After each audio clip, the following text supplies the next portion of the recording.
Hey everyone, welcome back to Beyond the Showroom Podcast. I am Mike Davenport, and you are joined with me by my lovely wife, Andy, aka Mrs. Chevy Dude.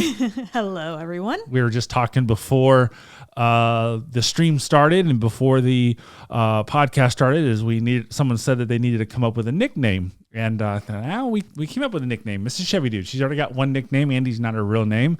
Yo Adrian is her real name. Please don't. We can get shirts that say Yo Adrian. No. With your picture on them. No. What do you guys think in the chat, the live stream chat? Can we get a bunch of thumbs up for Yo Adrian shirts with her face on it or something like that? Nobody wants that. Absolutely nobody wants that. So tonight's episode, many people have been asking about this. I wanted to talk about it. I've been researching it for the last couple of weeks, and actually, I don't watch a whole lot of YouTube. I've told that in many times before, but in this case, this was something I was watching for, and there's not a lot of information out there. And I saw one video. The guy's got a really good YouTube channel, but he's given bad information, which is sad. But so today's episode, you guys have been asking for a lot and is taking advantage of it, is the car buying services out there. There's a lot of car buying services out there that claim that this is the best way to do it. This is the best way to do it to save money, to save interest rate, all this stuff. But are they really that good? So we're going to talk about a couple things in tonight's episode. Is how many car buying programs are there? Are they all managed Are they all managed the same way? Do you really get the best price? And outside pricing, what other benefits do you get? And then also how to properly use those car buying services. So as you guys know, the podcast and the live streams are sponsored by Surfshark VPN. So let me just tell you that you need to be thinking about your privacy online, and you should be using a VPN like Surfshark VPN. It's a VPN that I use and I trust, and I always have on when I'm using public Wi-Fi, I'm traveling on my cell phone. This podcast and live stream are going through a VPN. You should know that there are people and businesses doing, I wrote this all wrong. There are people and businesses looking for easy targets all the time. That's what I'm trying to say. So you need to keep your online activity private and start using a VPN. And it's not just for security that makes a VPN cool. It's the ability to access sites that's not available in your country, that they censor or they block. I just ran into this. I was on USAA VPN on my phone, and YouTube was saying this video is not available in our country. I was like, that's weird. So I flipped over to Canada VPN and I watched the video. So it's also the ability to find deals and save money from price discrimination. And you'll be surprised on how well the prices vary depending on what part of the world you're in. So why don't you just give it a try and go to surfshark.deals/ChevyDude for an 83% discount and an additional month free. Use the link in the description of the podcast and the live stream. Use the code ChevyDude for these amazing savings. And thank you, Surfshark, for sponsoring the podcast. So you can text all of your topic related questions into the 502-909-5192. If you want to be guaranteed your question gets answered, feel free to use the super chat feature or become a member of the channel. So we have to stress that this phone number, the 502-909-5192, is strictly for podcast reasons. I don't look at the phone. I don't answer. She said there was a couple questions on there. I don't look at this phone. ChevyDude.com is where you do anything for car related questions to me, car buying questions, stuff like that. Yes, we get calls and texts all the time asking specific questions that would not be answered necessarily on air, and he does not see it. So it's not a good number to contact. It's not.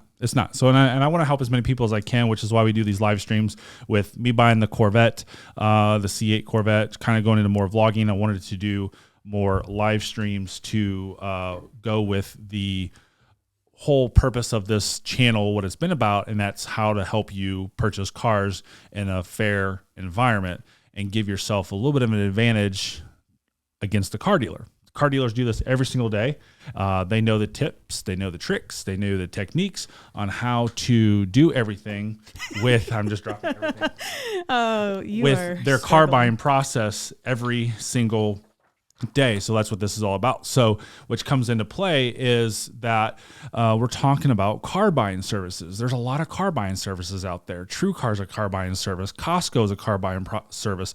Costco is a huge service that a lot of people use. I see it in my dealership daily. We have, we're a Costco dealer. We have a Costco on pretty much either side of us, about 15 to 20 minutes either way of our dealership. So we have two Costcos relatively close. They're both in the east end of Louisville, which is the more affluent part of Louisville. And so we get a lot of good qualified buyers with that program too. So it helps us out a lot. And being one of the largest Chevy dealers in the country, our Silverados are our number one selling vehicle. So people looking to buy Silverados or SUVs, Traverses, stuff like that. We have the most inventory of anybody in Louisville. So that allows... There you go. What's that? You were saying it proper, and then you just said it wrong. Yeah, because SEO purposes, right? So... And it's like, really? How do you say it? Louisville. No. Louisville. No. Lowell. We've lived down here long enough. We know how to say it. Louisville. Okay. Louisville Slugger, right? We had a message, I think Friday night after our live stream about you mispronouncing the name. There's like 5 or 6 ways you can pronounce it. There's an infamous sign downtown Louisville, that shows different ways of pronouncing it. And I don't know the punchline of that sign. I think it's just a sign that just says how to say it or spell it or whatever the case may be. Yeah. So every Tuesday night, we're live on the Chevy Dude YouTube channel, and then you can pick up the audio portion on your favorite podcasting software at beyondtheshowroompodcast.com. You can click there and see where it's all located at.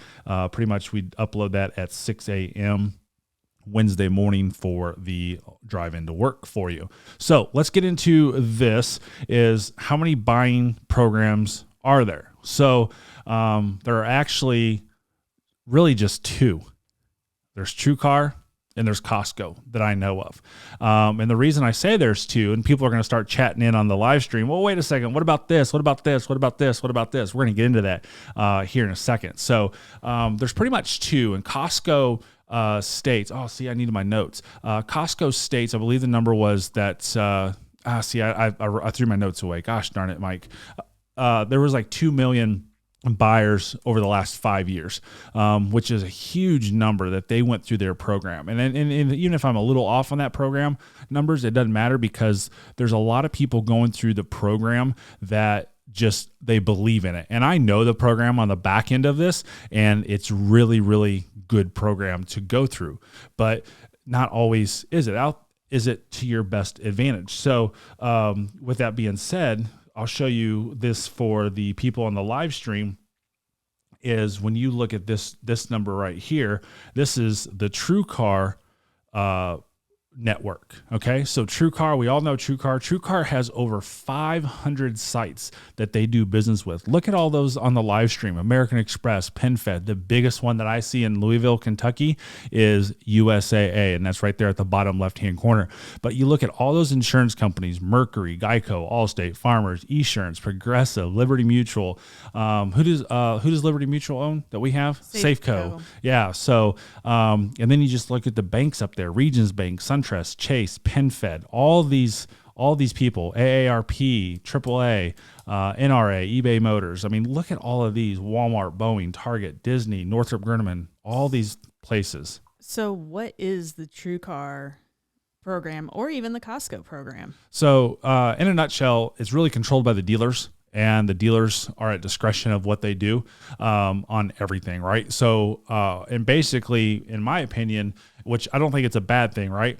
These programs are a lead generation tool for the car dealerships. And basically what they're doing is they are taking, I don't want to say advantage of, but they're working the system, they're working the program in a good way to get these loyal buyers, these loyal shoppers at a particular outfit, and to get them to come buy cars for them. So let's use Costco, because Costco is the biggest one. Again, I see Costco on the flip side, on the back end side of it. I'm not a Costco member. We go to Sam's Club, but the Costco buying program is very, very aggressive, and they do a very, very good job at it. So basically, when you go on it, and I did this on Costco's website, and I used one of my customers' credentials to log in so that I could see how this works.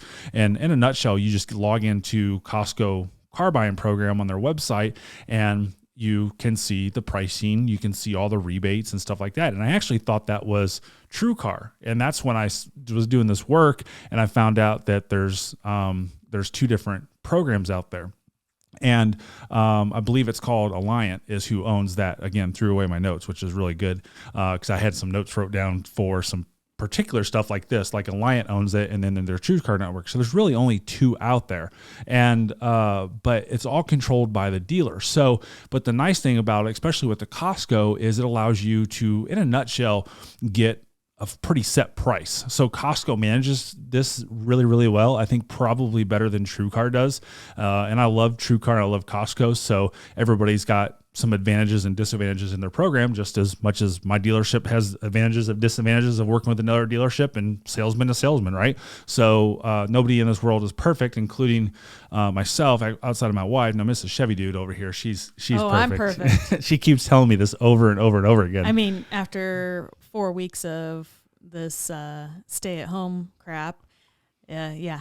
You have to remember. I've found out that you're perfect. So exactly. But the thing is there's advantages to all this, and I think really that the car buying programs really go into helping the consumer purchase a car with confidence, and it comes back to I have to use the Corvette as an advantage as a what am I want to call it, as an example that.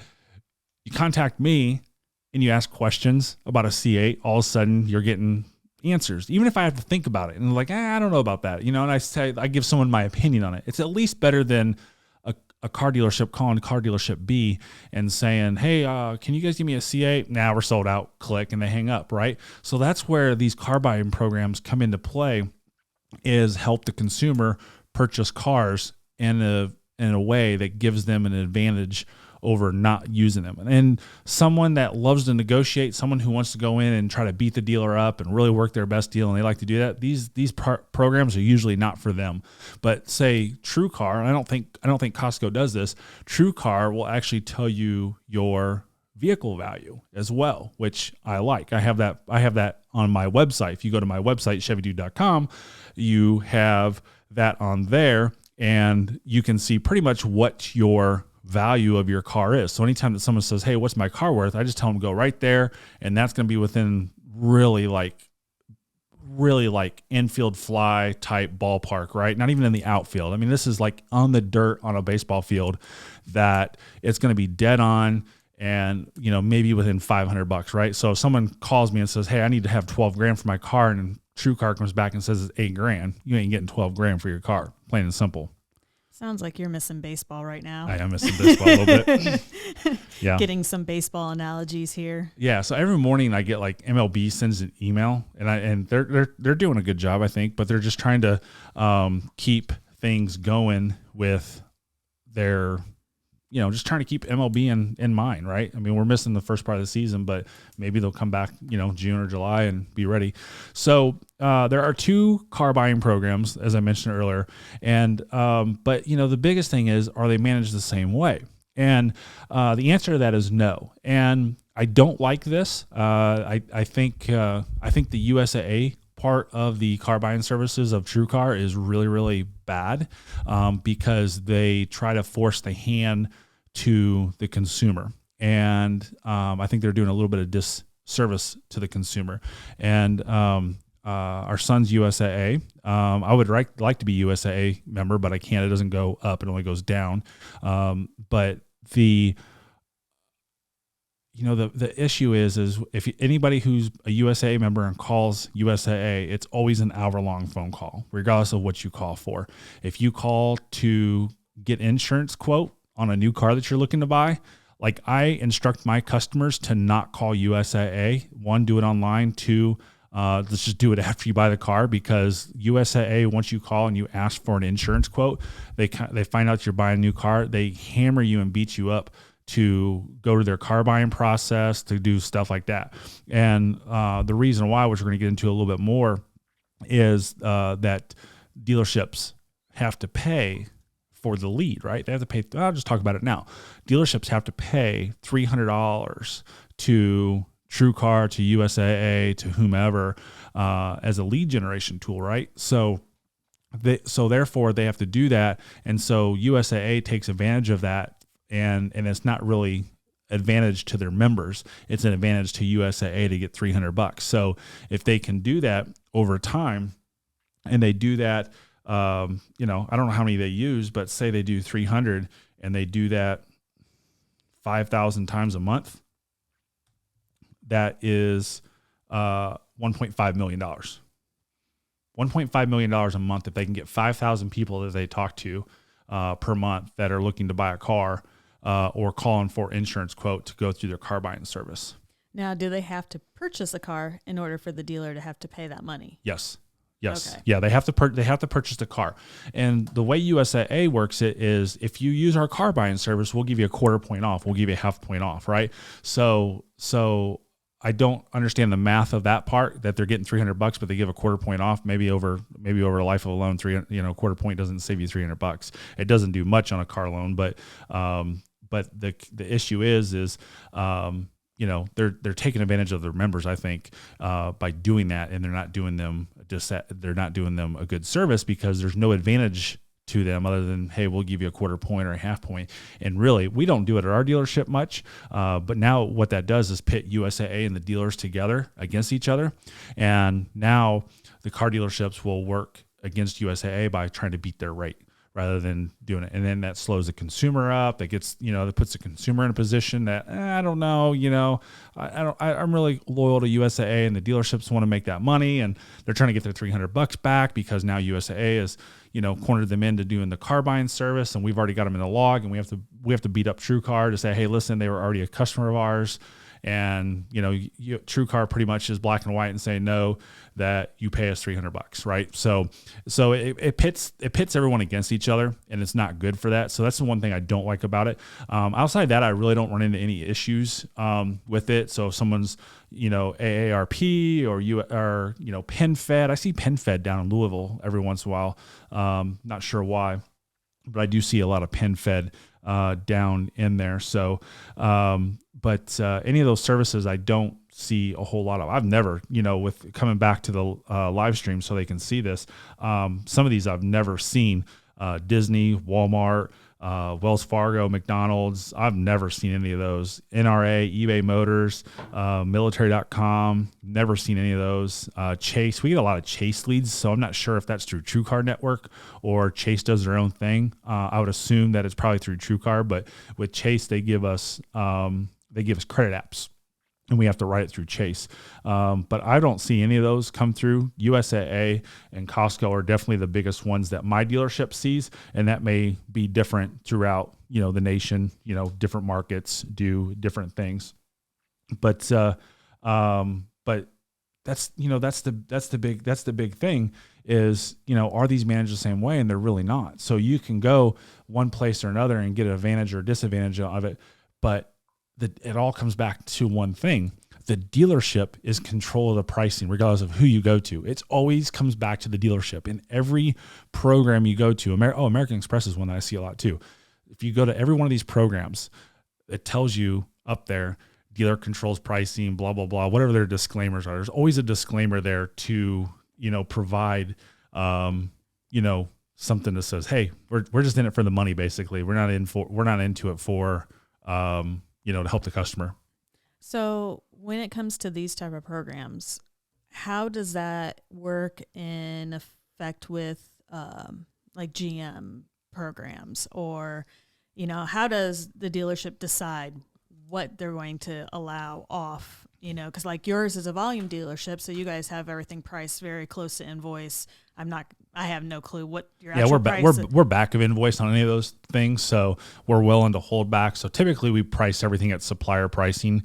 The really cool thing about Costco is typically in November and December, Costco comes out with a program for their Costco members that if you buy a card during that month, they give you a $300 or a $700 gift card, right? That's a big perk. That's a really cool thing, depending on your level of membership at Costco. I think it's 300 or 500 or 300 and 700.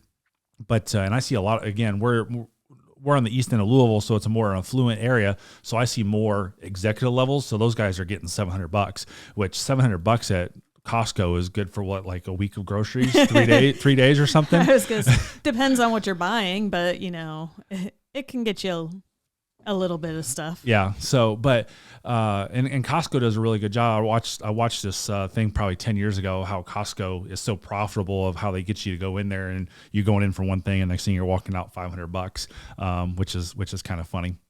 But they do a good job. And neither one of these car buying programs am I bashing or talking negative. I'm just being transparent with you on how everything works, which both of these companies talk about how they're transparent. And again, great programs, no issues with them. But where this comes in play with, as I said earlier, is I think that you will see the most advantage of the people who just want to have a good, fair price and get everything done in a timely manner and an easy manner. So I said earlier, do you get the best price, right? So there's no such thing as best price. Look it up in the dictionary. There's no terminology for best price. It's a made up term and it's a psychological term. So best price is emotional and it makes you feel that you have the best price. So the big disadvantage right now, or I shouldn't say it that way.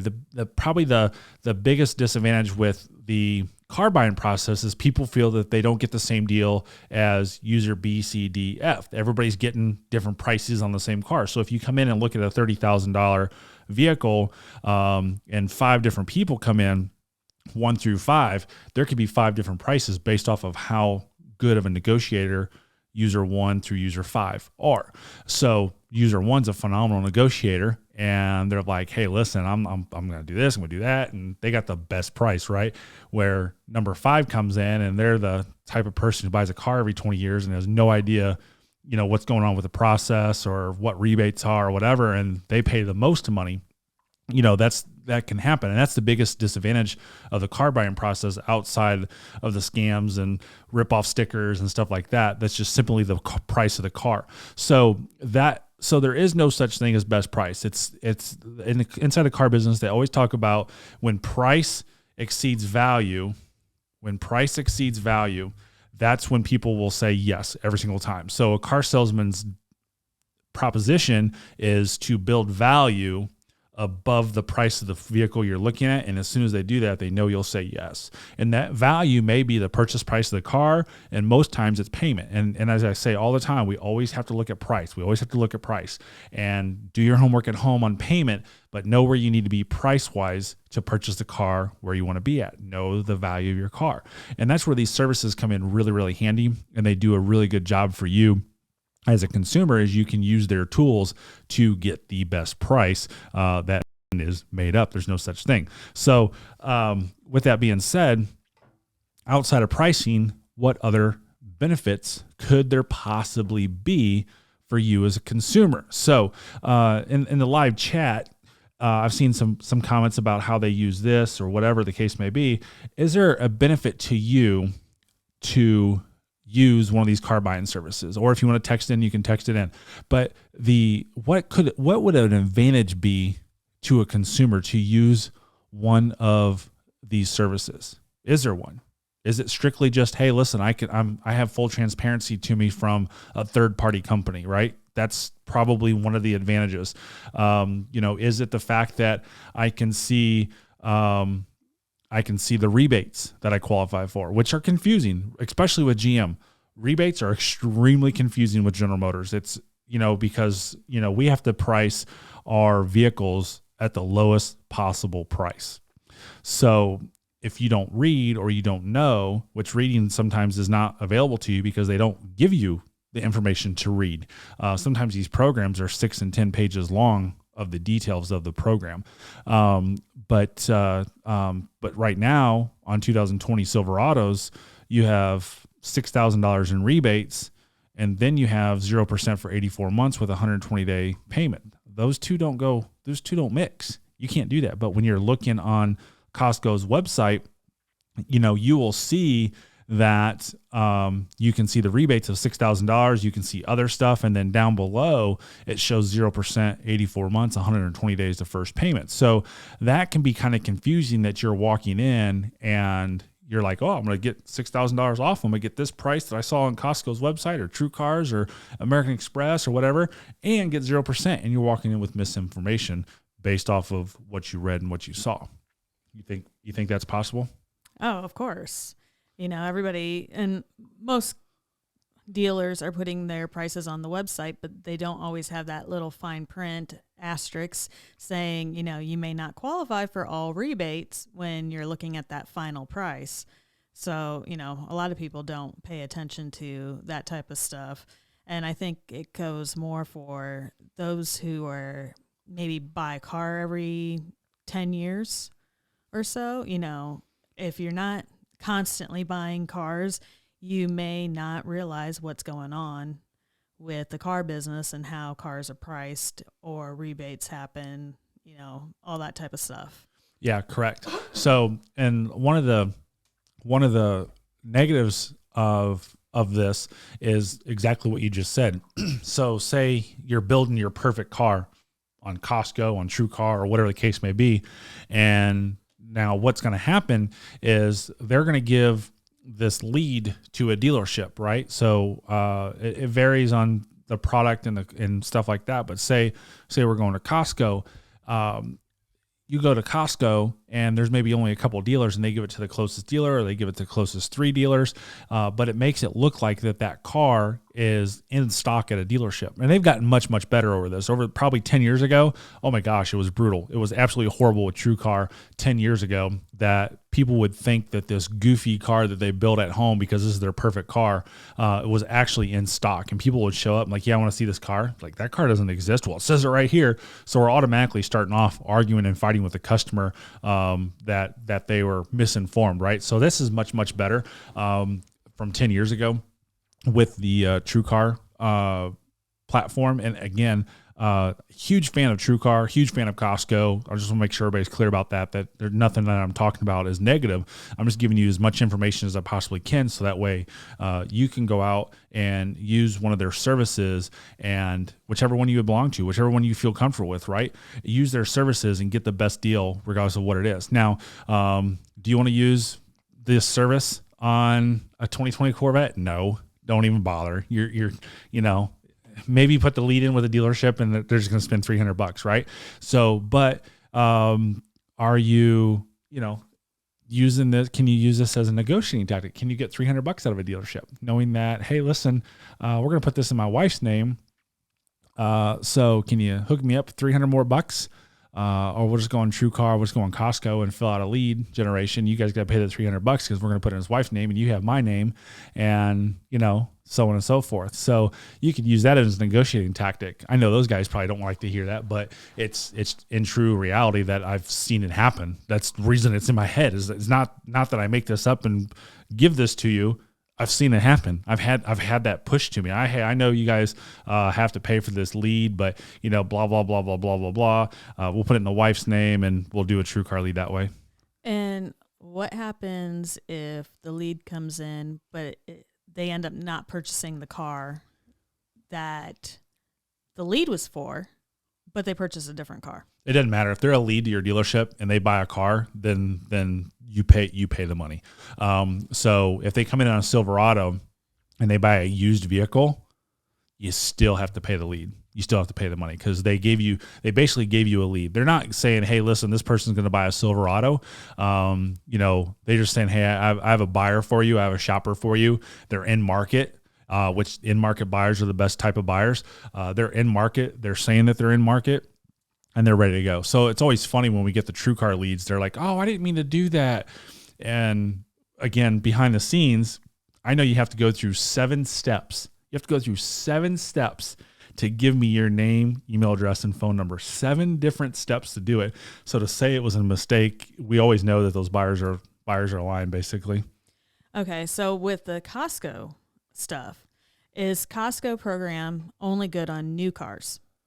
So no, it's good on new and used, and they also do motorcycles, power sports, and RVs as well, and boats now. I think they do boats now too. So so they do a lot of different things, just as everybody else does, right? And then also, the big business nowadays is not sell cars, right? They're not in this for $300, maybe, 5,000 times a month, 1.5 million. That adds up. You do that 12 times, that's 15 million, right? A year in revenue to one person, right? So it's the data, right? I'm capturing your name, your phone number, your email address, and I'm selling it to people. We talked about this. I don't know when we talked about this, but we talked about this on a live stream in the past. Is when Papa John's was doing $10 pizzas, do you honestly think he was making money on selling pizzas for $10? Probably, but Papa John's was selling your information, and they continue to sell your information. Everybody else in this company, everybody in this world that's big conglomerate businesses, they get all your real information, they sell it. That's why you get phone calls for extended warranties. That's why you get phone calls for, all these robocalls, because someone has sold your information somewhere down the line that you gave them true factual information because you had to. You couldn't give them a fake email. You give dealerships fake email addresses all the time, right? Or your spam email address. That part, that's fine. But when it comes to having a pizza delivered to your house, you're not giving a fake name, you're not giving a fake phone number, you're not giving a fake email address, and you're certainly not giving a fake address. So those companies that rely on information do it. BMV, Department of Motor Vehicles, Bureau of Motor Vehicles, whatever you want to call it, Secretary of State, all those, they all sell your information. That's why we get all these extended warranty phone calls, because they're getting the information from your BMV.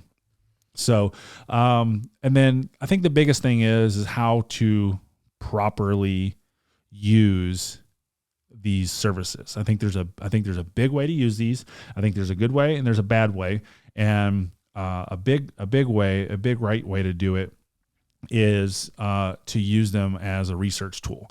Go through watching the stuff and make sure that you understand that, okay, here's where we're at. Here's what we're doing. And you got to remember the rebates I can only speak for GM. I can't speak for anybody else, but typically speaking, I think I'm right for anybody else. Rebates are typically all the same throughout the year. There's not many differences in rebates. Your differences would be at maybe Christmas time, the end of the year, the beginning of the year when there's car shows around. And then what's the other one? Truck month is every month. Everybody says it's truck month. Well, truck month's every month because trucks are the biggest sellers out there.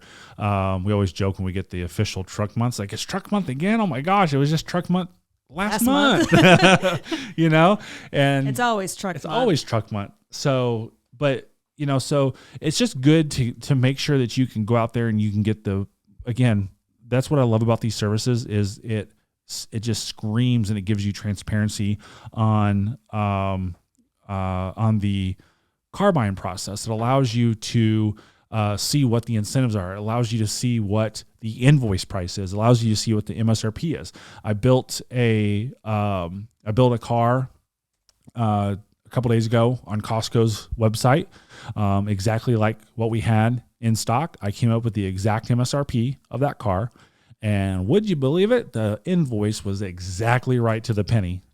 So when people are asking me, it's like, how do I go find an invoice? Use the car buying services. Use TrueCar. Use Costco. Use Walmart buying services. Use your American Express car buying services. All these car buying services give transparency to the car buying process. Now, some dealers hate these companies. Some dealers, Car Gurus is one of them. Oh my God, do car dealers hate Car Gurus? I love Car Gurus. The reason they hate them, the reason they'll talk bad about them is because they do exactly what I've been talking about. They give you transparency in the car buying process. And there's dealers out there who don't want to do car buying process transparency. They want to keep you in the dark. Well, guess what? I've said this for the last 10 years. It's 2010, it's 2011, it's 2019. Congratulations, it's 2020. The car business has changed. And now we have to do everything transparent. That's why I'm very fortunate of having the car sales that I do. I'm very fortunate of selling the amount of cars that I sell every single month, because for my entire 20-year career, I've been transparent. And does it cost me a little bit of money? Maybe.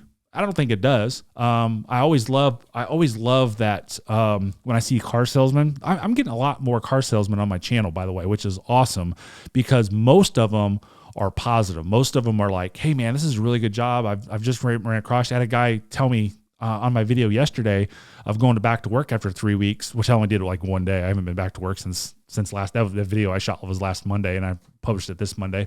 But I had a guy on there. He's like, hey, listen, I'm a Jeep salesman. Would you be so kind to share me that video so that I can see what you do? And, so that I can provide this service to my customers. I'm like, yes, thank you. Here's a positive car salesman that sees what I'm doing and can relay that to his customers. And that's what this stuff is all about with me, is when I show salesmen what to do, is not be a hater towards me. Hey, how can I embrace what you're doing and be successful as well? And the haters out there will call me a mini king, which I love. I almost did my license plate on the C8 as mini king. What mini king means is a mini deal, right? So most car dealerships have a minimum commission that you get paid. And in most cases, it's $100, right? So everybody calls me the mini king, the haters anyways, they call me the mini king because they think all I do is sell mini deals. Well, I don't. I'm good at my job, and people do pay a profit when they're working with me. It's not excessive. It's not too little. It's not too much. It's a fair profit, and it's a fair deal on everything. Now, I can't control pricing that my dealership does. That's my dealership that controls that pricing. But we do it fair. So that way, guess what? We keep our customers. They come back. They want to deal with us. We create loyalty, because loyalty in the car business is extremely low. It's almost in existence. It just doesn't happen. And so when I say, hey, yeah, maybe I sell this car and I only get $100 commission on a 220, I sold a 2019 Vet yesterday, right? So that was a lovely $100. $100 mini. That's what I got paid to sell. $70,000 Vet. I don't know what it was 70,000, I think 75,000. Was it really that high still? I think so. It was a 1LT Grand Sport. So I don't know. So, but sell a $70,000 car. I got paid $100 because we lose money on the deal, and stuff. That's just part of it. So yeah, I got paid $100 on that. But you know what? That was a previous customer. You know what that previous customer came from? A referral from my insurance agent, who gives me a lot of business, who I do business with them. I probably overpay for insurance, but the loyalty, and when I got my Corvette, I'm like, I text them the VIN, took a picture of it. Here's my VIN, go ahead and insure it. And it was insured like that. It took me 10 seconds. Except you screwed up when we got our daughter's car. He did, but it's human, right? Luckily we caught it. That's what checks and balances are for.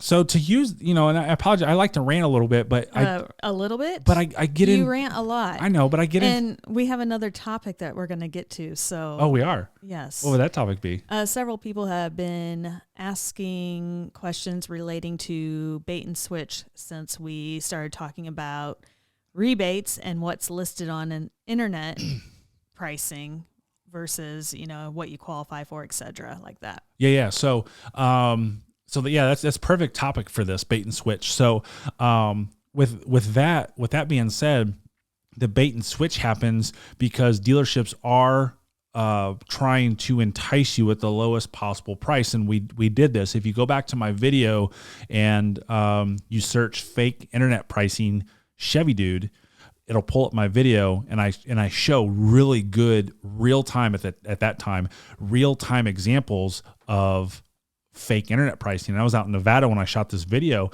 So I was pulling, and I know Las Vegas is one of the worst places in the country to buy a car. Same with California. And I have some friends that work at dealers, and, they're friends. I know them, but it is what it is. But, I don't get into business with them, right? They're friends to be friends. They're not, I don't need to talk business, what they're doing or what they're not doing. That's ethical and not ethical. But Vegas is one of the worst places to buy a car from.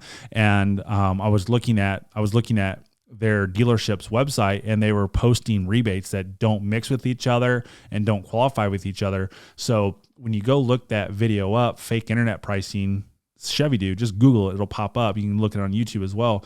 I go into great detail on that to allow you to see, this is what I need to look for. This is what I need to do.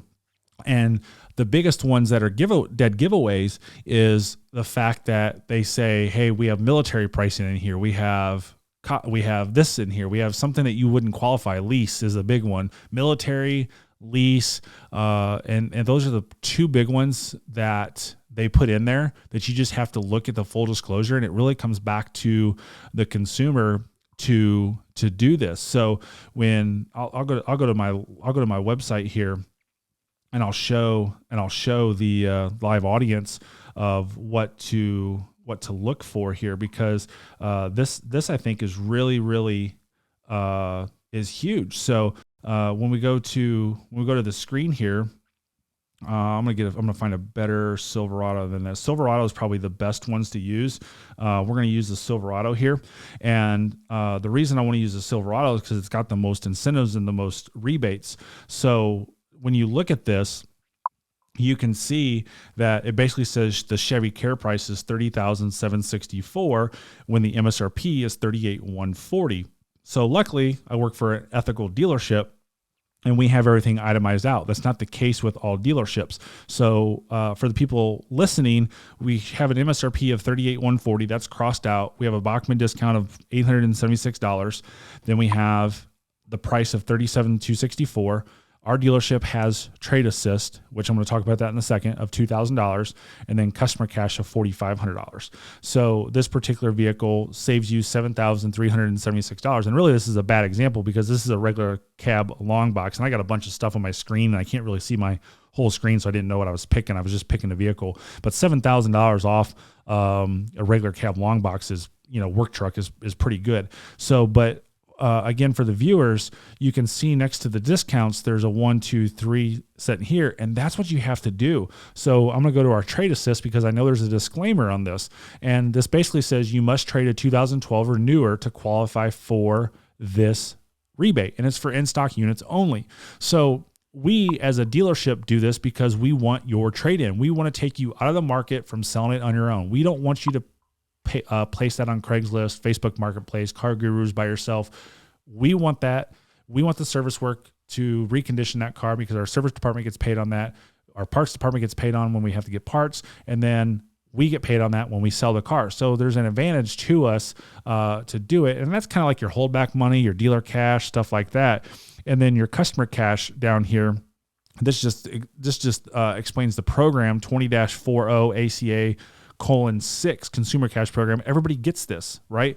So, but now you come down here in available specials and it says 0% for very well qualified buyers when financed with GM Financial, no monthly payments for 120 days. Some dealerships may not itemize this stuff out real well. So with that being said, they may come back and just do things wrong and put that out there and making you think that you can get 0% and that $30,000 price tag. I hope that makes sense. I like to go into detail because I'm a really detail-oriented person. She calls it rants. It is rants. But there's no questioning when I leave. It's like I don't get it, because I deal with so many different people out there that sometimes people just don't get it. The math part for consumers is extremely difficult sometimes. And I haven't ran into that, knock on wood. I haven't ran into that lately, that people don't understand why you have to add back in the payoff to your car. People think that, my car gets paid off and then, wait a second, I owe 20, your car's worth 20 grand. I owe 30. So why are you adding that 30 back in? Because that's what you owe. That's what you're obligated to pay the bank. You have to pay that off.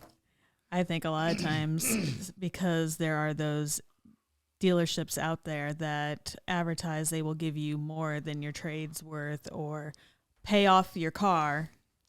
The way they put it, they say they will pay off your car. They don't tell you that you have to pay the difference between the trade price and what you owe. Right. Yeah.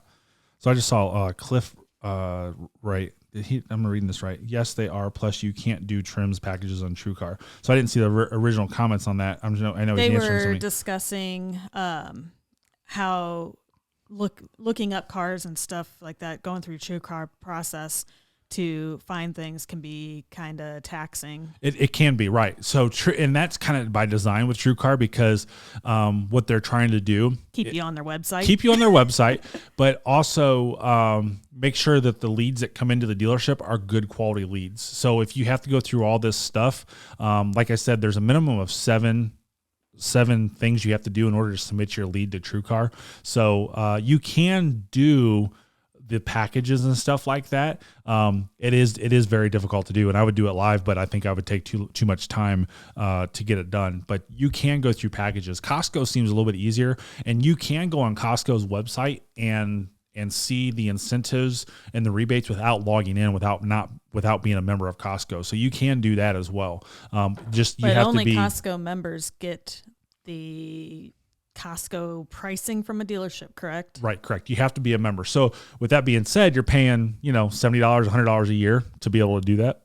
Not that big of a deal, but it is what it is. Then it is a big deal if you're only getting that membership to buy a car. Yeah. So, and along goes in with this, and S. Myers said employee pricing is an insult to employees. It kind of is now, I remember back in the day when we got GMS on cars and you're like, wow, I actually I only have to pay this much. It's this big of a discount. And even before then you work your best deal and you're like, by the way, I'm GMS. And the dealership has to give you more off when you work your best deal, right? That's like right when I was starting the car business in 2000, like that was just ending then. So it's been almost 20 years for that, but people still think it happens today. So with the again, I was going to go into this as well with the car buying programs. You could be a supplier, you can be an employee, and suppliers are different manufacturers. Suppliers are different employees of manufacturer-supported businesses. GM doesn't make cars. They build cars, right? GM designs cars and they build cars. They don't make cars. Uniroyal or Goodrich or Michelin, they make the tires to put on the cars. And General Motors gets that tire and they put it on. ABC Wheel Company makes the wheels for the car. GM doesn't make the wheels themselves. They have a third-party company do it. So it's always funny when someone, ultimately it's always GM, but it's funny like with this wavy dash. I watched, I don't know, this goofy guy, I can't remember his name now, but somebody kept tagging me in his post. But he's telling, it's like, I told you not to buy it. GM's trash. Like GM didn't make that dash. Ultimately, it's GM's fault that it's a wavy dash, but that's the supplier, and the supplier should be held accountable, which I'm sure they would be. But that's a warranty issue, right? If something happens, that's what warranties are for. This is, hey, we'll replace it. It's not that big of a deal. We'll fix it. Or we'll replace it. We'll get you a new dash. Not that big of a deal. We'll contact the supplier, have them ship one to the dealership, and we'll be good to go. So with the supplier discount, it's a set price for members of the automotive community who work for things. And I don't know how these people do it, but UPS is probably the biggest one in Louisville. Humana is another big one in Louisville. That are all suppliers? That are suppliers, right? So they all get supplier pricing. Well, I mean, you look at it, my dad worked for Raytheon, which bought out Magnavox, etc. But he worked for them for years, and we got actual employee pricing. Because of a little short time that General Motors owned them or something like that. I don't get it. I have no clue because we didn't even realize it until you started working for dealerships. Yes. And, it's kind of like, why didn't my dad bother to tell us? Because, we had bought stupid Dodges. Yeah. And then it was like, we hated our Dodges and, finally got a decent car. Yeah. So, BP Thomas Trucking, he says, I get a supplier discount through Ryder. And, so it's really weird that some of these companies get it. And there's gmsupplierdiscount.com, and you can type in your company. And they're literally just the first three letters, but you can type in your company. So say you want to type in Humana or Ryder, it'll tell you if you qualify for supplier pricing or not. But supplier pricing may not be that big of a deal to you. Supplier pricing, if you walk in, I always have people do this. They're like, I got supplier pricing. Great. Looks like you're going to be paying higher for the car. What? I always joke with them on that, right? Oh, sweet. Then I get to charge you a higher price. Huh? And I just joke with them and laugh with them a little bit. And I explain the supplier program. Well, supplier program is this, and this. But we're a volume dealership, and so we typically will sell at supplier or less. So there's really no advantage to it. The advantage comes to the dealership, which I still use their supplier number. And I'm fully transparent about it. I still would like to use your supplier number. Doesn't cost you a thing. It doesn't hurt you in any way, shape, or form, because we do get a little bit of money back from the manufacturer when we use the supplier. So that we're selling this car at a loss or under supplier pricing for you, we want to use that number still, right? So, and I've never had anybody tell me no. And if they told me no, I guess I would just be like, okay, no problem. But I've never had anybody tell me no out of all the UPS deals I do. Humana's a big company here in town. All those companies that I sell people to, I've never had anybody tell me no. And like the Corvette seats are made here in Louisville, stuff like that. So there's a lot of parts for GM that's built here in town too. So Ford is it as well. But now the employee program. So I want to say this first. So with the supplier program, that's not that big of a deal. I think any dealership out there can sell a car at supplier pricing and be done. I do it all day long, every day, and you're not a supplier. I think Dodge is a little bit different. So depends on the store. Again, my Dodge dealership is not a volume store, but we compete with the volume store in Louisville. So they do some things different. But say employee pricing now, and what was the comment that was made earlier was that employee pricing is kind of a joke nowadays. It's not that big of a discount as what it used to be. It's gotten bigger and bigger and bigger. Or I guess I want to say it this way. It's gotten less and less of a discount on it. I was going to say it's a bigger price. It's a higher price than what we used to pay.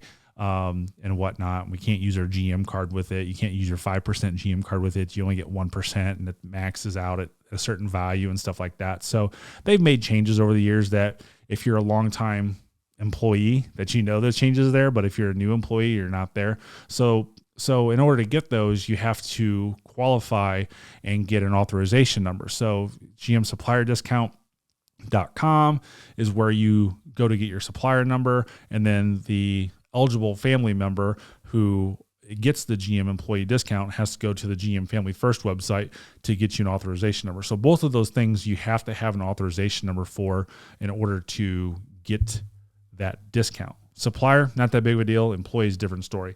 And with, and here's a triggering moment for everybody watching, with the employee deal, GM does not allow you to charge over $75 for a dealer fee, and everybody else, with the exception of military, I do believe, you get charged a full doc fee, whatever that dealership charges. We charge $349.50. And I had to pay it on my Corvette. Everybody has to pay it. So, I've paid it on all my cars and everything. And my daughter just refinanced her car, and we did it through the dealership, and she had to pay that fee again. And I even asked, can I get out of it? And they're like, nope. I'm like, okay, whatever. It is what it is. It's not worth arguing over. That I'll just, I'll sell another car and make up for it. But, yeah, I think that has to go with, with all the employee pricing and the pricing and stuff like that, on everything. Any questions over there? Are we changing the subject again? I saw some. You're always right. Yeah, I am always right. Tyler said earlier that he has like one payment left on a lease for his Nissan and is looking at Chevy. Would he be able to turn in his lease to Chevy and, just make that last payment with the whole doing the car, or does he have to turn it back into Nissan? I would work with the finance company with one payment left. There is, you most likely will. But there is a rebate, for Conquest on leases. So if you own a non-General Motors vehicle and you have a lease, there is a rebate on most of the vehicles out there. So make sure you ask about that rebate. So that was kind of what I was talking about earlier when somebody brought up fake pricing or bait and switch pricing, that that's one that they put up there, but not everybody qualifies for that. So, and speaking of leasing, I know that's been like a big question, a big topic of people saying, do a lease podcast. We're going to do the lease podcast. I'm just really working on it to make sure that I've got all the ins and outs and everything I can do on it. I don't do a lot of leasing at our dealership. I used to do a lot of leasing. When I worked back in Fort Wayne, Indiana, it was 40 to 50% of my deals were lease deals.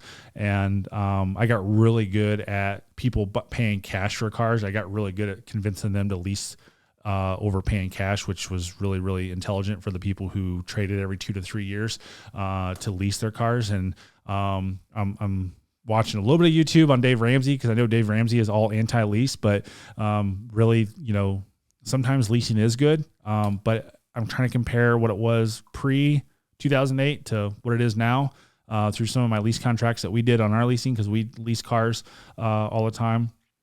But we lease, we used to lease our cars when we lived up in Fort Wayne because we weren't putting the mileage on.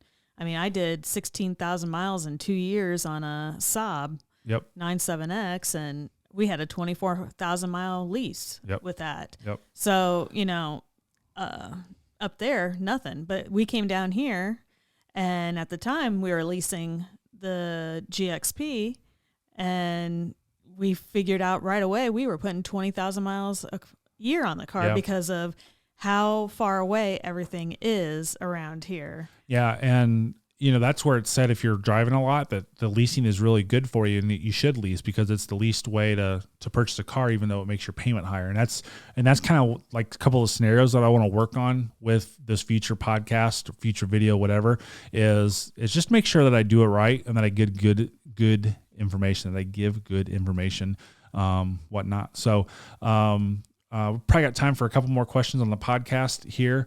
And, when the podcast, and again, every Tuesday night, 7 p.m., we do live on the YouTube channel Chevy Dude. And then Wednesday morning, 6 a.m., it's live on the Beyond the Showroom Podcast platform. So beyondtheshowroompodcast.com is where you can get all the information on it. It's on Apple. It's on Google. I think it's on Google now.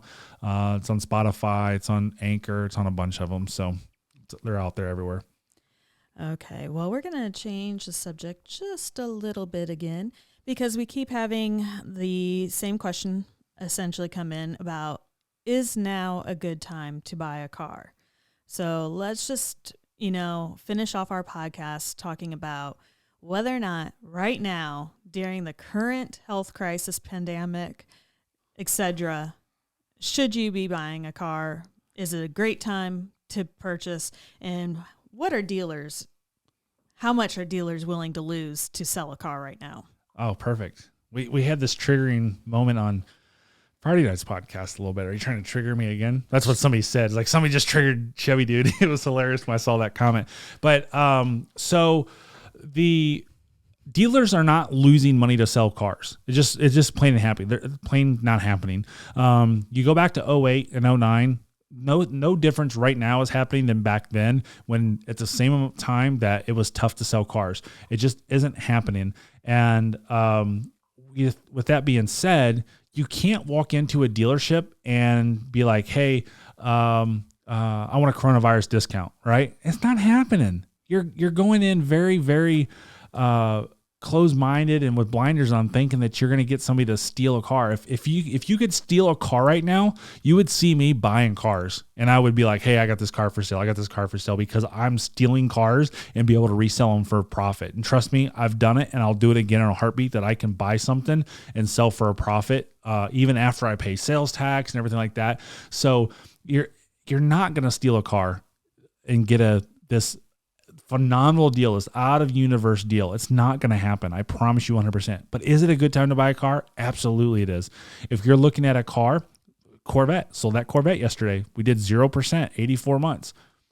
that was a really good deal. This guy's not going to have his car for 84 months, but it obligates his payment lower, and he's got 120 days to first payment. This guy can probably afford to pay cash for the car, but he's just using the money, and he gave up $2,000 for it. He's like, well, I'll just let it sit there and I'll keep my liquid capital. I'm like, sounds good to me. We wrote him a check back for his payoff, right? He had a payoff. He didn't have a payoff on his trade, and we wrote him a check for his trade because he's like, well, it's $35,000. And I want to keep that money. I can invest it, right? Well, if you have what you call free money because you're paying no interest, why put that $35,000 down on the next car? Right. So it's just working the money. So yes, right now is a really good time to buy a car. Are the incentives and are the rebates phenomenal out of this world? No, they're the same as 3 months ago. The deals are the same as 3 months ago. Don't let anybody tell you that, but it is a good time to buy a car. Dealerships are getting you in and out faster. How in Kentucky? I have no idea how this is happening. There's dealerships open in Kentucky. They're not supposed to be. It's against the rules, the law, whatever the case may be, the orders. Maybe that's the better way to say it. I literally saw somebody on a test drive with a customer the other day, and it's like, that is against the rules 100%. My dealership is following the rules 100%. I don't like it. Mr. Bachman doesn't like it, but it's what we have to deal with, and it's our business at stake if we go against the rules. So, but right now, it's the easiest and fastest time to buy a car, and hopefully this pandemic will actually change the car business for the better to make the transactional period, the time of transaction, much, much quicker to do everything. Oh, are you actually done? Yeah, I don't want to rant.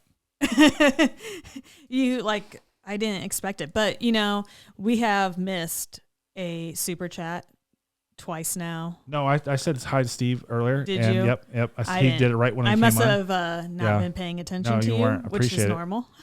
But yes, thank you, Steve, for the second super chat. We appreciate that. Well, with that being said, that concludes the podcast portion of Beyond the Showroom. We really appreciate you guys being here. We appreciate you guys listening.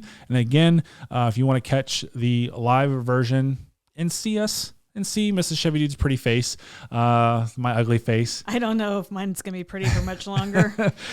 Check us out every Tuesday night, 7 p.m. on the Chevy Dude YouTube channel. You can follow us on Instagram, ChevyDude_, and then Beyond the Showroom Facebook group as well, where we have a big community of people helping other people get great car deals. As always, thanks again for listening. Have a great day and drive safely.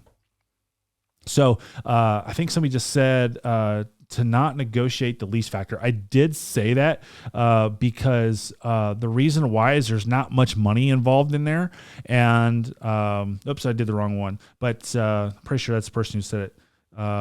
Yes, right here it is. So there's not much money involved in the lease factor. A whole point of markup doesn't really do anything to your payment. It's literally a few bucks, and it just allows them to make money because, again, it is a profitable business, and there's literally usually no money in leasing. Dealerships don't like to do it, but the value of a lease to a dealership is they see you in 3 years. So that's why I said it that way. I kind of can't get into details when I'm doing a recorded content video, because I do need to keep it at 10 minutes, 12, 13 minutes. I can't rant on and go into things, but sure. It's very, very little money. And that's kind of one of the things I'm going to kind of go over when I do this, is kind of showing some examples of what a 0.0040 and a 0.0080 money factor do. That's a whole point.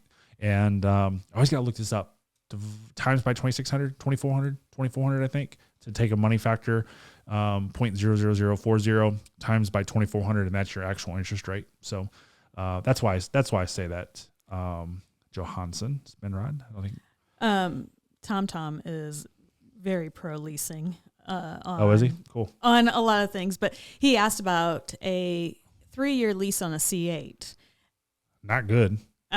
Corvettes have not leased out well. Yeah, I haven't looked up if there's even any residuals on C8s at all. Nothing from GM, I'm sure. But I know when the C7s first came out and everything, and you were looking up and they finally started doing leasing and stuff for them, you were looking up and you're like, this is basically the same payment. Right. Yeah. I did that. I did that video back in December, and I was like, what's the lease payment going to be on a 2020 Corvette? And I just based off of 19 stuff, but it's not that good. But I'm gonna look right here and tell you. Let's do order this way. So Stingray Coupe. Oh, those are all my orders. So we can go to this one right here. Tom, I would pay $600 a month on a C8 for 36 months, 0 down. That's not going to happen. I would too. It used to be that. Like you could get a Corvette for $600 a month. So here I will share my screen again for everybody. Oops, I just screwed that all up. There we go.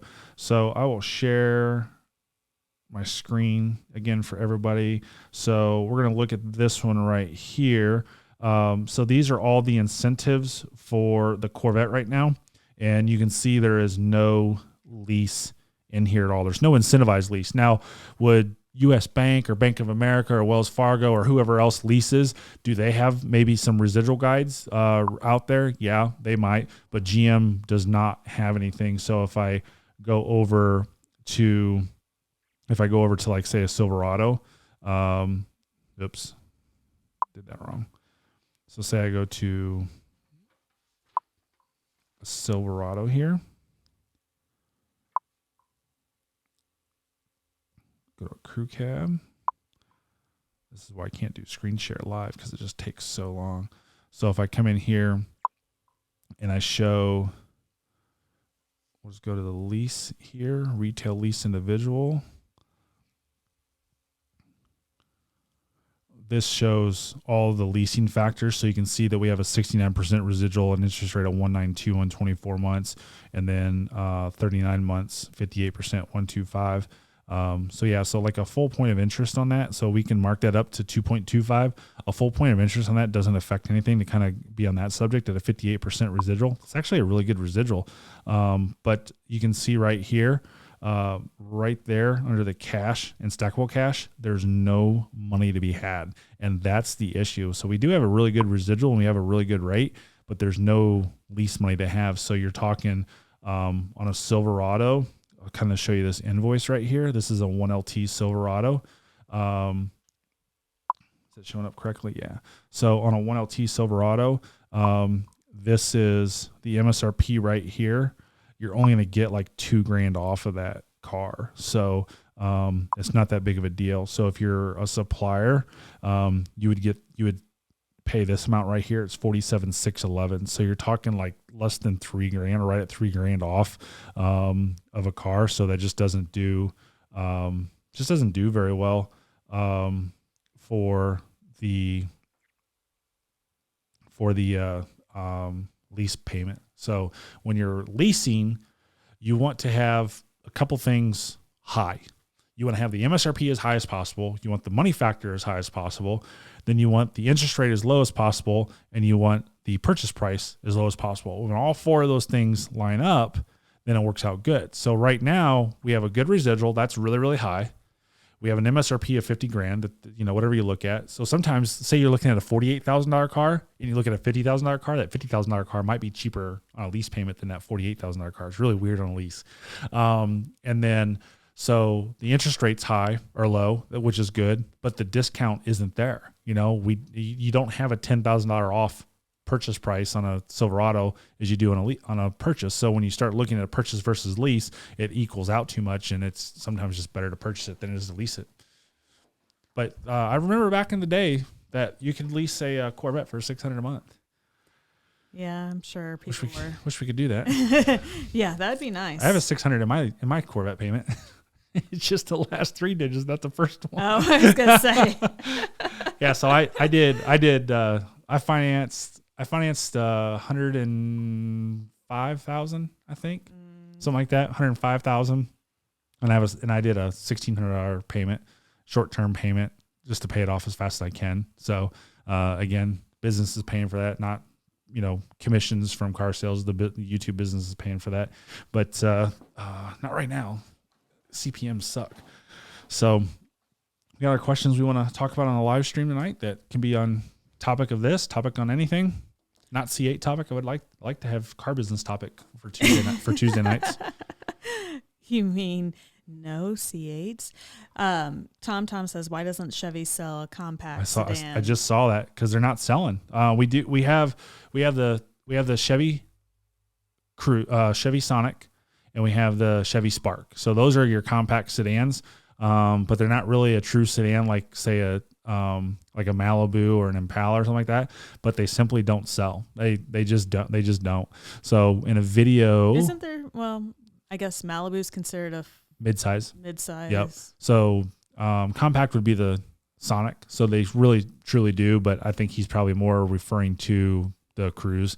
The Cruise is a phenomenal car, but if you look at Honda cars are down, like the Accord and everything like that. You can't lease an Accord or a Civic like you used to 5 years ago. The Civics and Accords, they've caught back up with Chevy, and you're not walking into leasing a Honda Civic for $200 a month, $160 a month.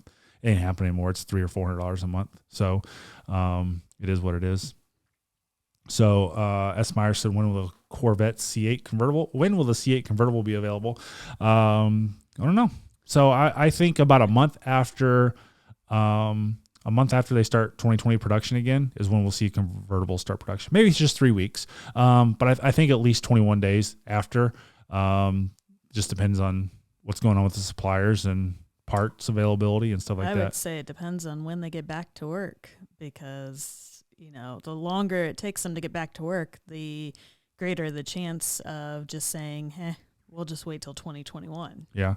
58% is actually a really good number. So anything over 50 is good, but 58% is really, really good. So if you're on a $50,000 car, times 0.58. I screwed that up. A $50,000 car times 0.58 is $29,000. So you're basically, your payment's gonna be figured off of $29,000. So no, that's really, really good. So yeah, your payment's gonna be based off of. No, I did that wrong. 50. Let's not do math on. I know, minus 29,000 live stream. Yeah, no, your payment's gonna be based off of 21,000. I went the wrong way. Your payment's based off of $21,000. So I started thinking I was getting ready to say if it's 50%, your payment's gonna be based off of 25,000. So no, 20. So that's really, really good. 58%. The Jeep Gladiator, when it first came out, I don't know where it's at now. I think it was at 75% residual, and that's why they were leasing so good up front. I'd like to thank you for, the reminder of what my real name was, because I've already seen the Adrian. Yes. Thanks a lot. I think we should make shirts. I think we should make shirts. No. So we had Danny said, do you think Chevy will get rid of cars and go full SUV lineup like Ford? Pretty much. I mean, we're pretty much already there. I mean, we have the Malibu left, we have the Sonic left, and we have the Spark left. So I don't think we got any Sonics. I think they're still making the Sonic, aren't they? Are they still making? So. I think so. Yeah, but we don't have any. I don't think we have any in stock. But yeah. So it's kind of interesting. So. Bolt EV, Spark, Impala. That's the only in Malibu. That's the only cars that we have in stock. So we don't have any Sonics in stock. I think they're still making them. We have 14 Malibus in stock. We have 4 Bolt EVs in stock. A Bolt EV in General Motors world is actually an SUV. It's actually under the truck line, which is really weird. But for our dealership, it's a car. And then we have 4 Sparks and we have 3 Impalas left. We have 3 Silverado 3500 cab and chassis. We have 2 low cab Ford gas. We have 1 low cab Ford. I don't know what that is.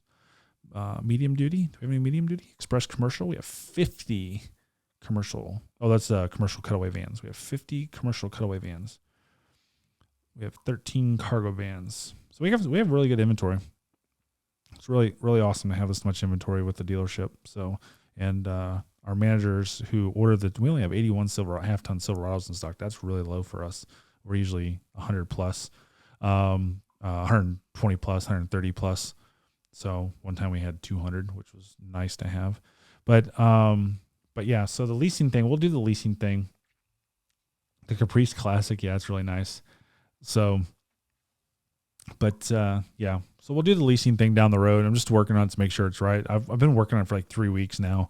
So it's not an easy thing to do because there's just so much information out there. Like, like what he said is like 58's not good, and where it really is. And that's the information that I want to kind of get out there, is kind of do some examples on stuff, and maybe the pre-recorded examples that I did a couple weeks ago. Yeah, I threw that as a trial. So here's a little bit behind the scenes. I threw that as a trial because I wanted to see how that worked, and it worked. It worked really good.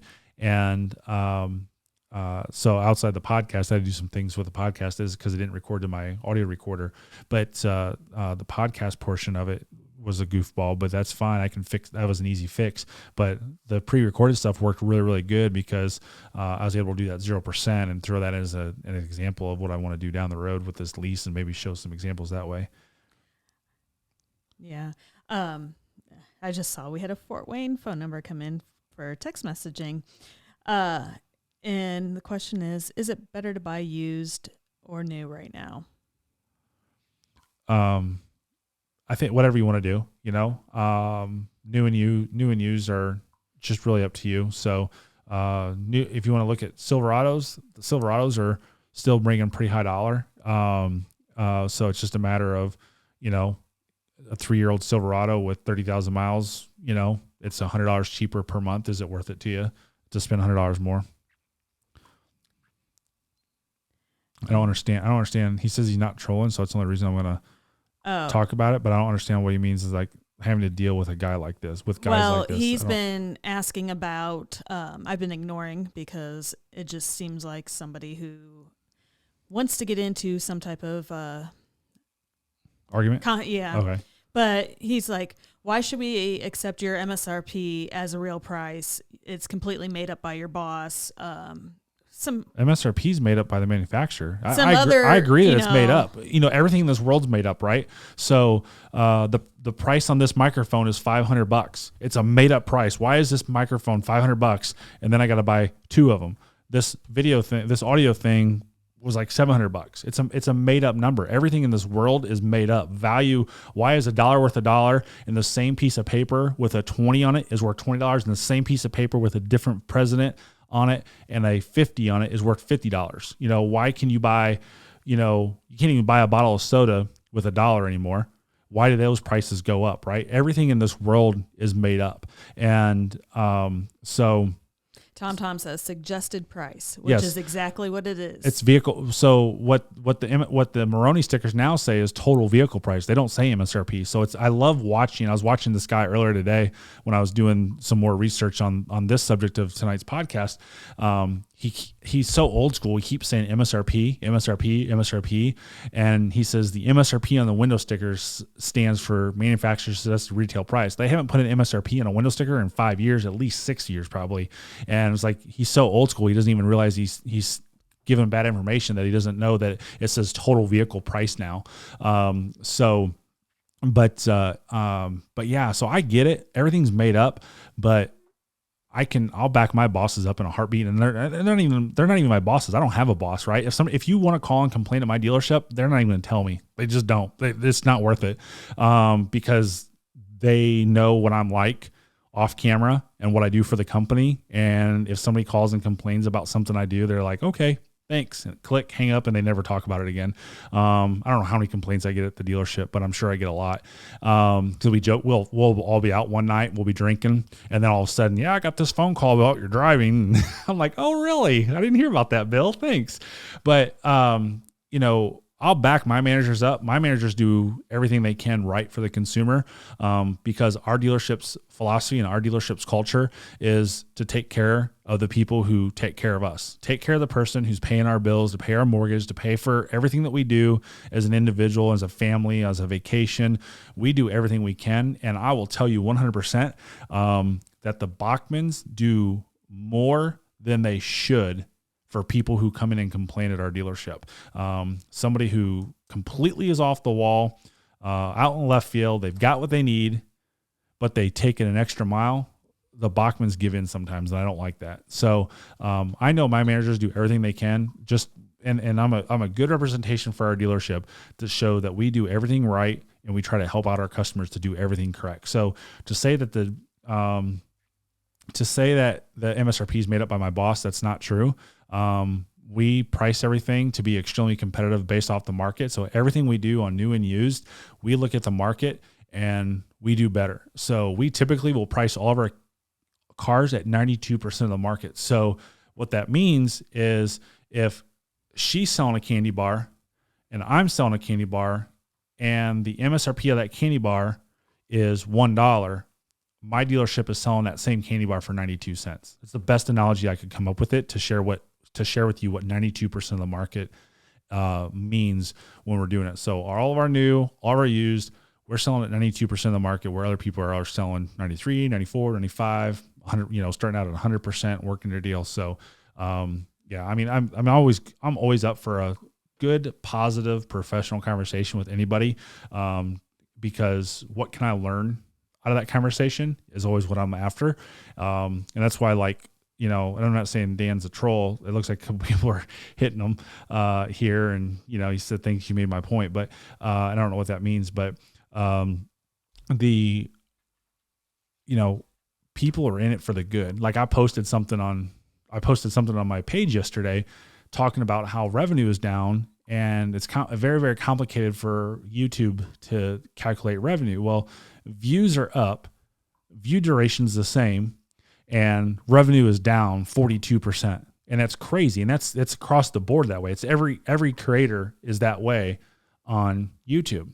And I made what I thought was a heartwarming post, not even thinking about me. I'm thinking about little creators. I'm thinking about people who do this for a living, and that's their only job. And they just saw their income cut by 42, 60, 40 plus percent, 50%, 60% in some cases. I've seen with the people that I talk to that, they're like, oh crap, what am I going to do? And everybody's like this in the world, right? Everywhere in the United States, there's a lot of people without a job, and there's people on unemployment and stuff like that. But, I had people start attacking me. It's like, oh, it's all about you. It's all about you. It's like, this post had nothing to do with me. This post had to do with taking care of people that you watch. I was talking about who you watch. It wasn't about Chevy Dude. That must have been in some group because no, it was on like community post. Like I made a community post. I made a really nice long one. I should have screenshot it. I didn't keep it. For because YouTube? because people started bashing me. It was like, it's all about you. And it's like, it's not about me. It's about, if you have a favorite creator, and I'm not even thinking I'm a favorite creator for anybody, 0 people that I think I'm a favorite creator for. I never put myself on a pedestal. I never put myself up there and said I'm better than anybody. But, I'm simply thinking of some creators that I know that were behind the scenes talking that their income's down, they're not working, that maybe you go out there and use their Amazon link, or there's another affiliate link that they use that doesn't cost you a penny that you can do. Hey, if you got $20 laying around, buy a t-shirt from them, right? And I put in the post, if you don't have $20, don't spend it on them. Don't spend it to take care of them. Take care of your family first. And I started getting bashed. And I was like, that's crazy that people think that way. And it's like, if you, somebody's like, I can't remember what somebody said. I should have screenshotted some of these, but I didn't. But they're like, they had said something. And I'm like, dude, if you think that way, that's probably because you are that way, right? They were like being very negative and assuming that I was one way. And I was like, you and I have had this discussion, this being cooped up for weeks at a time and not being out in doing normal things is putting everybody in a very negative tone. I mean, I've been thinking about getting off of social media because it is putting my headspace in the wrong place. And, everybody is just so negative right now. And we need some positivity. And, times are hard. It's not easy for anybody. And it doesn't matter what you have or what you don't have. And, everybody's hurting right now. Yep. It doesn't matter. Somebody who has a ton of money, they're still hurting because they may not be bringing in the money they were bringing in, and they still have bills to pay, et cetera. So, I mean, we just need to be nice.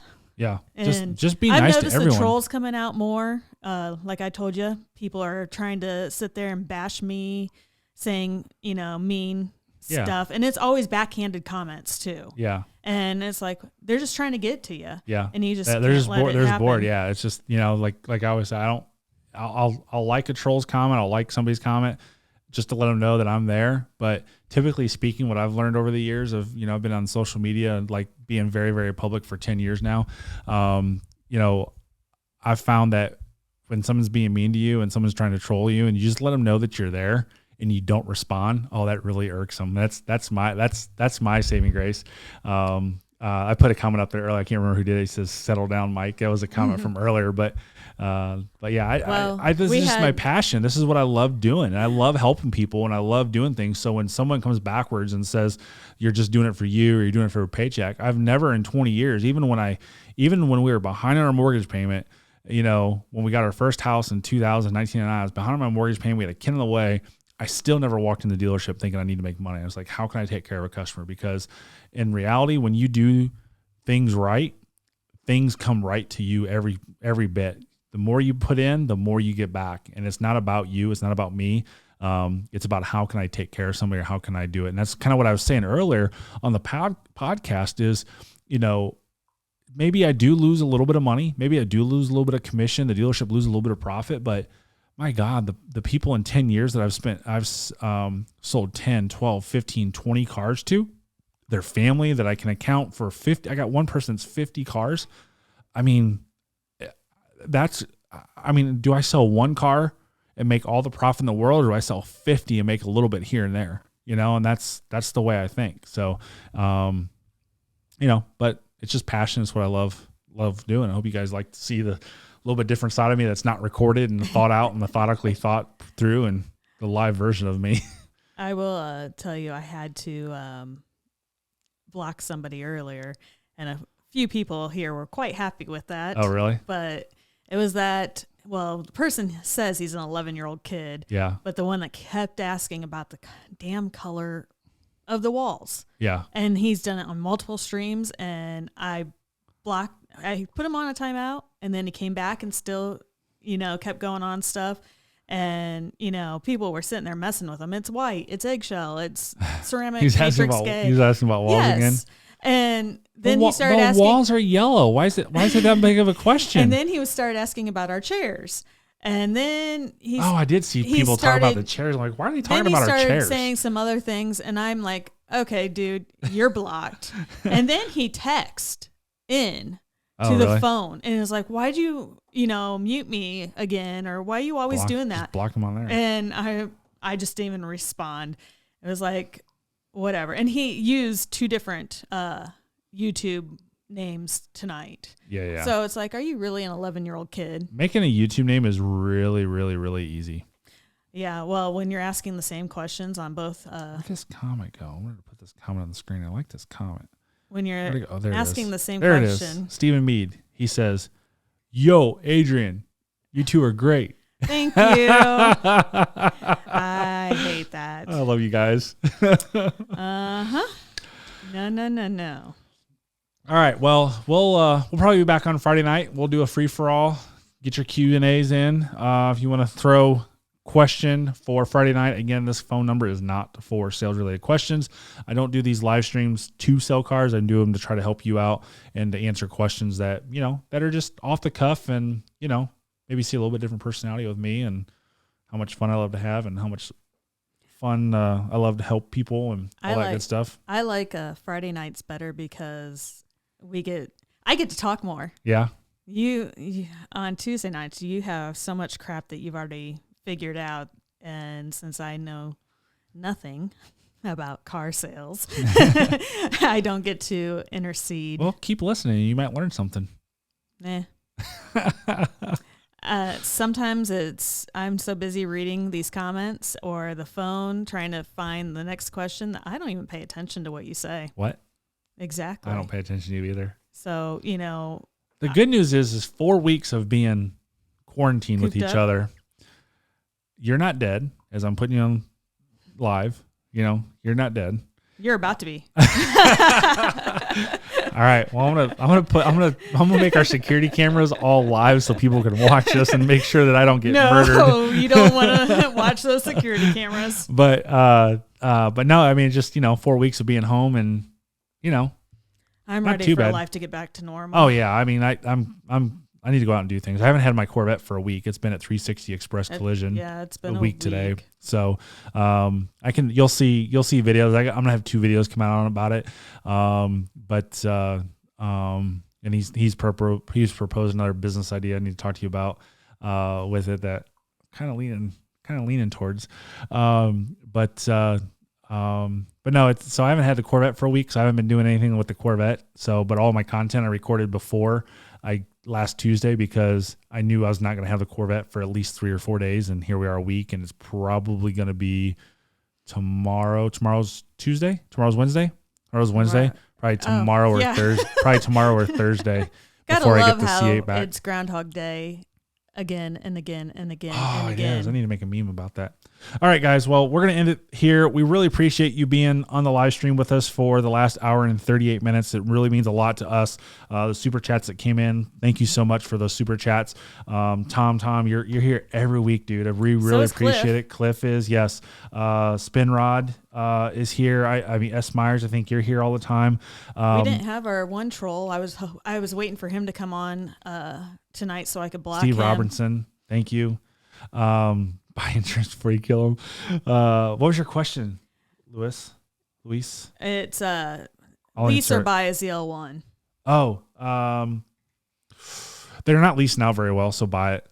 I mean, Camaro's tank in value, but buy it because they're not leasing out real well either. So, but no, guys, thank you so much to everybody who's been here. Steve, S. Myers, Tom, Spinrod, all you guys that I see here over and over every week, spending almost the entire hour and a half with us, which is just mind-boggling for a car salesman. Oh, O-Tag says he's here. Oh, and me. Bob Yep. Guys, thank you so much. So, see you Friday night. See her Friday night. I'll be here. Yo, Adrian, we're out. We know I'll be here. Yep. Hey, guys, have a great day. Drive safely.